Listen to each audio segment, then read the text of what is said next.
जय हिंद दोस्तों आज मैं आप लोगों को परसेंटेज पार्ट टाइप 8 का पहला क्वेश्चन कराने जा रहा हूं। तो देखिए टाइप 8 का पहला क्वेश्चन क्या बोल रहा है। सुरेश अपनी आय का 40% हिस्सा भोजन पर, शेष का 50% हिस्सा यातायात पर शेष का 30% हिस्सा कपड़े पर खर्च करता है। यदि वह प्रति माह क्या करता है, 2520 रुपए की बचत करता है तो उसकी मासिक आय बताएं। ठीक है, यहाँ पे क्या बोल रहा है कि 40% क्या करता है, अपनी आय का खर्चा करता है। अब 40% खर्चा करने के बाद जो भी बचता है उसका 50% हिस्सा किस पे, यातायात पे, और उसमें से घटा के जो भी बचता है उसका 30% हिस्सा कपड़े पे खर्च करता है।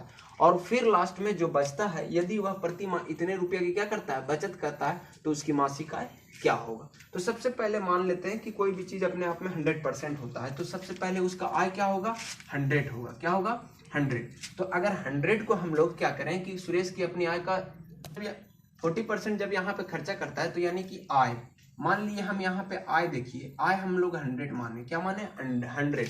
अब वो भोजन पे क्या करता है, भोजन पे 40%, भोजन पे 40%, तो 100 का अगर हम लोग 40% निकालते हैं हम लोग, तो कितना निकलेगा, 40। तो ये 40 क्या किया कि भोजन पे खर्चा किया। अब ये 100 में से जो बचेगा, कितना बचेगा, 60। अब ये 60 का मतलब शेष का 50% हिस्सा किस पे, यातायात पे। तो अब 60 का हम लोग क्या करेंगे, 50%, कितना परसेंट, 50%। तो 50% हमारा कितना हो जाएगा, 60 का काट दीजिए 2 जीरो, यानी 30। अब 30 किस पे खर्चा करेगा, वो यातायात पे बोल रहा है, किस पे, यातायात पे। 30 यातायात पे किया। अब जब हमारा 60 था, 60, तो 60 में से जब 30 घटाएंगे तो हमारा कितना बचेगा, 30। अब ये 30 का भी क्या करता है, 30 का 30% हिस्सा कपड़े पे, तो इसका 30% अगर हम लोग निकालेंगे तो हमारा कितना निकलेगा, 9। कितना निकलेगा, 9। तो यहाँ देखिए 9 किस पे खर्चा खर्चा करता है, कपड़े पे। तो ये कपड़ा पे 9 का खर्चा किया। ठीक है, तो हम लोगों ने क्या किया, 9 हम लोग क्या किए, कपड़े पे खर्चा किए 9। कितना, 9। तो यहाँ पे आपको क्लियर दिख रहा है 40, 30, 70 और 9 कितना हो गया, टोटल खर्च कितना हुआ, कुल खर्च हमारा कितना हुआ, कुल खर्च हमारा 70, 9, 79। ठीक है, तो 100 आय था, 100 आय था और हम लोग 79 का हम लोग खर्च किए, तो हम लोग का बचेगा कितना, 21। कितना बचेगा, 21। और यहाँ पे हमारा कितना बच रहा है, 2520। तो हम समान बटा समान दिया है जो ऊपर, और जो हम निकाले हैं वो नीचे, और हमारा आय कितना था, 100। तो पूछा क्या है, तो उसकी मासिक आय बताने बोल रहा है। तो मासिक आय हम कितना माने हैं, 100। तो यहाँ 21 से एक बार में ये कटा, 21 दूनी 42 हो गया, ये कितना बार में, 120 बार में ये कट जाएगा। अब 120 से आप 100 में गुना कीजिए तो 12,000 रुपया आंसर। ये मासिक आय जो है सुरेश का वो कितना होगा, 12,000 रुपया।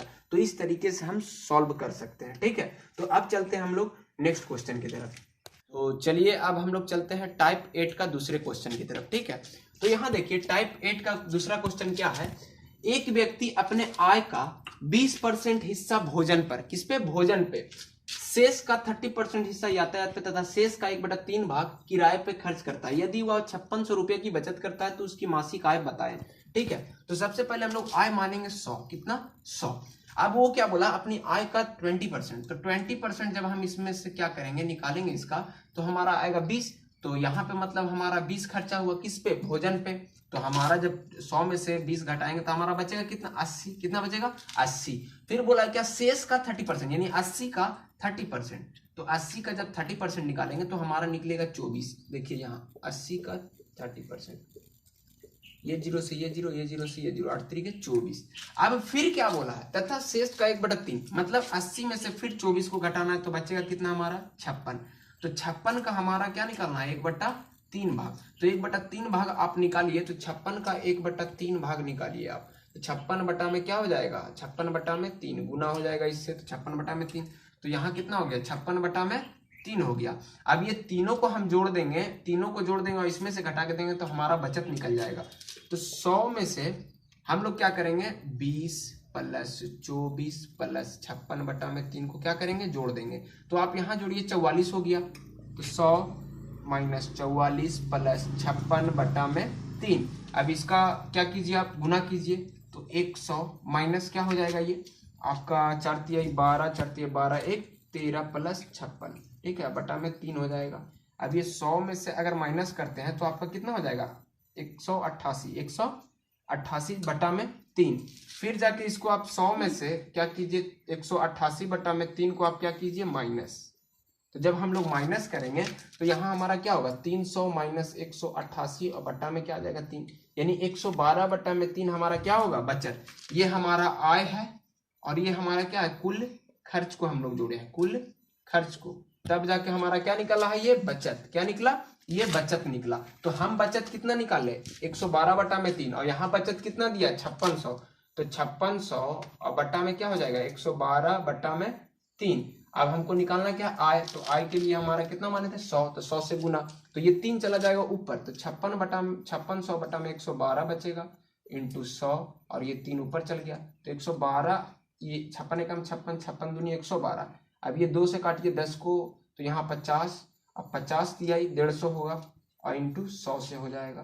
तो यहाँ हमारा आंसर कितना आ जाएगा 15,000 उसका आय था, मासिक आय कितना था 15,000। इस तरीके से आप बना सकते हैं। ये क्वेश्चन को मैं इतना डिटेल्स में क्यों किया हूँ, क्योंकि आपको क्या करना है, समझाना है हमें, ठीक है। अगर मैं चाहता तो यहाँ पे आप क्या कर सकते हैं, माइंड में अपना कैलकुलेशन कीजिए, 100 का 20% यानी 80 हमारे पास बचा, ठीक है, और हमारा खर्च कितना हुआ 20, फिर इसका 30% 24, फिर बचेगा 56, तो 56 का 1/3 करेंगे तो 56/3 होगा। अब ये तीनों को जोड़ के हम लोग 100 में से माइनस करके हम लोग डायरेक्ट जल्दबाजी में निकाल सकते हैं, ठीक है।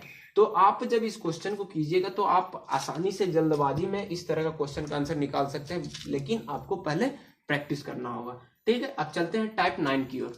तो चलिए अब हम लोग चलते हैं टाइप 9 का पहला क्वेश्चन की तरफ, ठीक है। यहाँ देखिए बोल क्या रहा है, एक परीक्षा में 36% विद्यार्थी हिंदी में तथा 47% अंग्रेजी में अनुत्तीर्ण का मतलब होता है फेल हुए। यदि दोनों में 22% विद्यार्थी अनुत्तीर्ण हुए रहे तो दोनों विषयों में उत्तीर्ण होने वाले छात्रों का प्रतिशत बताएं। मतलब उत्तीर्ण का मतलब पास, उत्तीर्ण का मतलब पास। तो आप यहाँ पे क्या कर सकते हैं कि सीधा एक तरीका ये है कि आप उत्तीर्ण छात्रों का जो परसेंटेज है उसको जोड़िए, पहले जो हिंदी में है और इंग्लिश में दोनों को जोड़िए। तो 36% है तो 36 जोड़िए और 47 जोड़िए, ठीक है। और उसमें से दोनों में जो फेल हो रहा है 22% विद्यार्थी, उसको आप क्या कीजिए माइनस कीजिए, ठीक है। और विद्यार्थी कितना होगा अपने आप में कितना रहेगा 100 रहेगा, 100% मानेंगे हमेशा।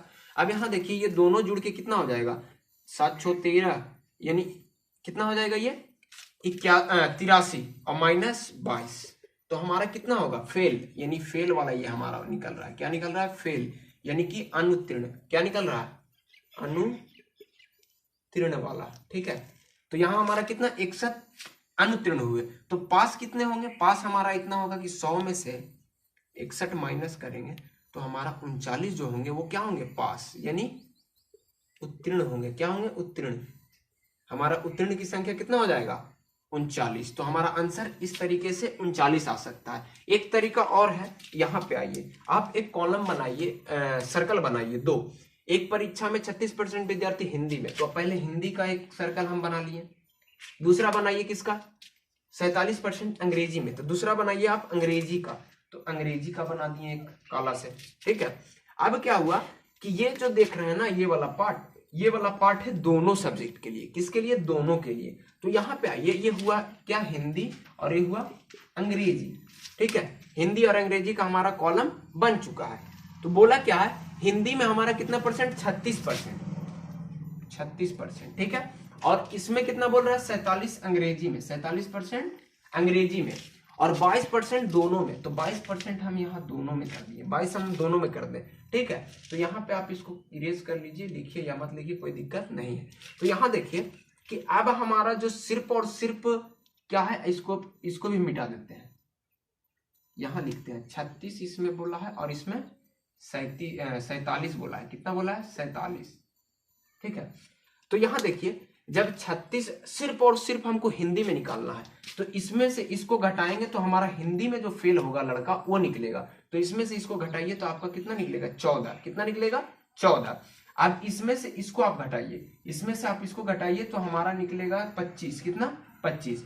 तो 25 फेल होंगे सिर्फ और सिर्फ इंग्लिश में, 14 फेल होंगे सिर्फ और सिर्फ हिंदी में और दोनों में फेल होंगे कितना 22। कितना 22। तो तीनों मिला के फेल कितने हुए, अब इनको जोड़ दीजिए, आपका आएगा कितना 61। कितना आएगा 61। अब 61 क्या था, 61 ये फेल लड़कों की संख्या, तो हम लोग का टोटल लड़कों की संख्या 100 था। अब उसमें से 61 हम घटाएंगे तो हमारा पासिंग ना निकलेगा, फेल हुआ 61, तो बाकी जो रहेंगे सब पास रहेंगे, तो 39 जो होंगे हमारे पासिंग लड़के का प्रतिशत हो जाएगा। ठीक है, यानी उत्तीर्ण होने वाले छात्रों का प्रतिशत 39। अब टाइप 9 का दूसरे क्वेश्चन की तरफ हम लोग चलते हैं। देखिए यहाँ पे, किसी परीक्षा में 80% विद्यार्थी अंग्रेजी में उत्तीर्ण हुए, मतलब 80% क्या हुए, पास हुए अंग्रेजी में। 85% विद्यार्थी गणित में उत्तीर्ण हुए और 75% विद्यार्थी क्या हुए, विद्यार्थी दोनों विषयों में क्या हुए, उत्तीर्ण हुए। दोनों लिखना यहाँ पे हम लोग भूल गए। ठीक है, यहाँ पे आप दोनों लिख लीजिएगा, यहाँ पे आप लोग दोनों विषय लिख लीजिएगा, दोनों। ठीक है, दोनों विषयों में उत्तीर्ण हुए। यदि 40 विद्यार्थी दोनों विषयों में अनुत्तीर्ण है, तब विद्यार्थियों की कुल संख्या बताएं। क्या बोला है, विद्यार्थियों की कुल संख्या बताएं। तो यहाँ देखिए आपको क्या करना है, सबसे पहले कि सर्कल बनाइए, सर्कल सबसे बढ़िया सर्कल वाला है। ठीक है, किसी परीक्षा में 80% विद्यार्थी अंग्रेजी में, तो 80% अंग्रेजी में, इंग्लिश में कर लीजिए। उसके बाद क्या बोला है कि 85 गणित में, तो मैथ में 85। ठीक है, आप बोला 75 दोनों में, तो 75 आप यहाँ पे दोनों में कीजिए। तो यहाँ देखिए सिर्फ और सिर्फ इंग्लिश में कितने होंगे, 5 होंगे। कितने होंगे, 5। और यहाँ पे देखिए 85, यानी इसमें कितना होगा, 15 बोल रहे हैं, 10 होंगे। कितने होंगे, 10। तो यहाँ देखिए हम लोग का स्टूडेंट कितना रहेगा, 100 मानेंगे। तो यहाँ देखिए 10, 5 और 75, 80 हो गया, 10 90 हो गया। टोटल स्टूडेंट पास कितने हुए, 90। कितने, 90। कितने हुए, 90। और यहाँ पे हमारा फेल कितना होगा, तब 100 में से 90 घटाएंगे तो हमारा फेल कितना होगा, 10। तो 10% हमारा फेल हुआ। यहाँ बोल रहा है 40 और यहाँ हमारा निकल रहा है 10, और निकालना है क्या, कुल विद्यार्थियों की संख्या। तो 100 से हम लोग गुना करेंगे तो 10, यानी 400 टोटल स्टूडेंट वहां पे थे। फिर एक तरीका वही वाला, आप क्या कीजिए, 80 और कितना है 85 को जोड़िए, और उसमें से क्या कीजिए, 75 को आप माइनस कीजिए, तो उत्तीर्ण छात्रों की संख्या निकलेगा। तो 165 में से अगर हम 75 को अगर माइनस करते हैं तो हमारा 90 आएगा। तो 90 छात्र क्या होंगे, उत्तीर्ण। तो 10 बचेंगे हमारा अनुत्तीर्ण, 10 क्या बचेंगे, अनुत्तीर्ण। और यहाँ पे हमारा कितना बोल रहे हैं, यहाँ पे दिया है कितना अनुत्तीर्ण, 40। तो 40 और नीचे 10 और इंटू 100, तो यहाँ देखिए 400 यहाँ भी आ गया। ठीक है, तो ये दो तरीके से हम इस तरह का क्वेश्चन को सॉल्व कर सकते हैं। ठीक है, तो अब हम लोग मिलते हैं नेक्स्ट वीडियो में, तब तक के लिए दीजिए मुझे इजाजत।